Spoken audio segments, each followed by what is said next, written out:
wais na labuyo dito. At almost 3 years ko na itong binabalik-balikan.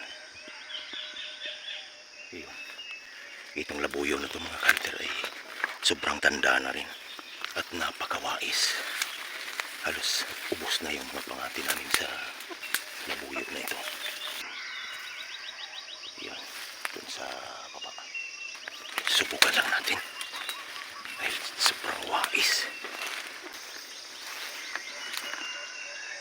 Yan, napakamatanda na kasi yan.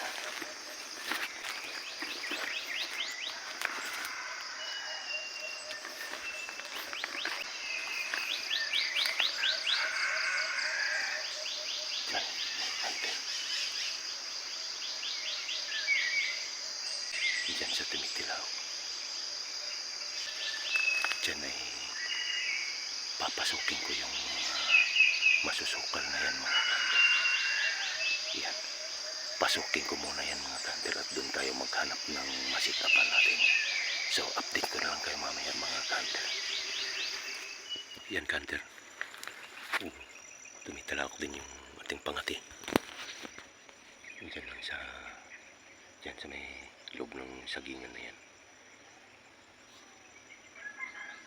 Yan, si Cantonese yung dala ko mga kanter. At itong labuyo na itong mga kanter ay talagang napakawais.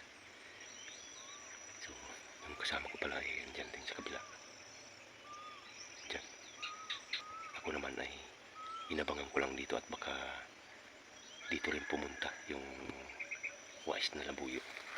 At may isa rin akong nilagay na inahin dyan sa kabila din. Dyan sa kabila ay dyan ko nilagay yung inahin.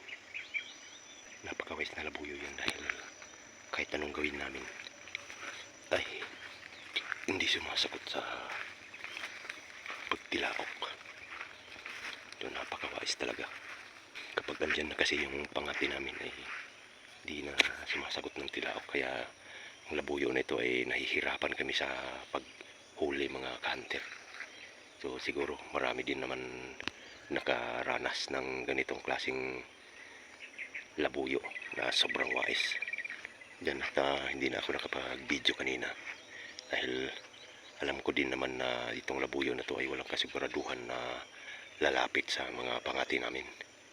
Kaya minabuti ko na lang muna na ganito ang gawin natin. Na nagbabakasakali tayong lumapit at sumalpok o kaya lumapit sa mga pangati nating inahin. So update ko na lang kayo mamaya mga kanter. Yan ka hunter. At nakapag-sit up na tong aking kasama. Diyan sa baba. Diyan. At tilawak ng tilawak yung kanyang pangati. Diyan sa baba hunter. Yan. Sana ay lumapit yan at makuha natin.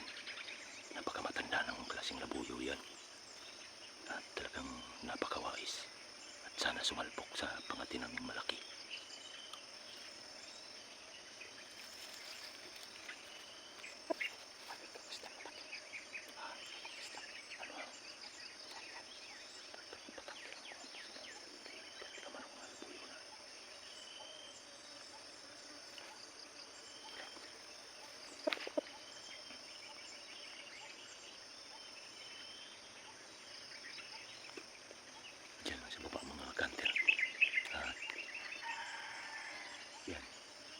Tilawak ang kanyang pangati, yung malaking pangati. So update ko na lang kayo mamaya mga kanter. Diyan lang sa baba. Yan mga kanter, kami ay uuwi na lamang dahil sa yung kinakati naming labuyo ay hindi ko rin alam kung ito ba ay duwag o talaga bang wais. Dahil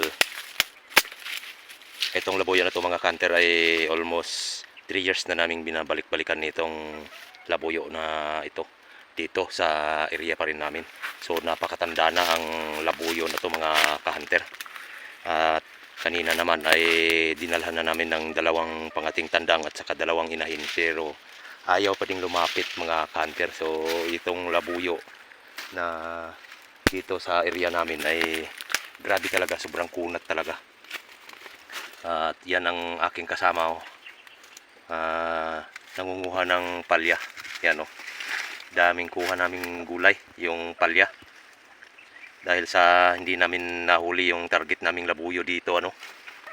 So napakawais talaga mga kanter, at yung tilaok niya ay talagang napakamatanda na talaga. 3 years na talaga namin itong binabalik-balikan. No. Bali, pangatlong season na ngayon. Walang ibang kandang dito. Siya lang. Pero grabe. Napakawais talaga. Ubus na ang diskarte namin sa pagkakati sa labuyong ito.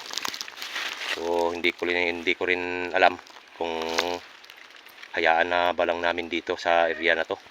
Dahil kahit anong gawin namin ay talagang hindi talaga pahuhuli mga kanter. Ito pala yung tilaok niya mga kanter, at pakinggan natin. Ayan.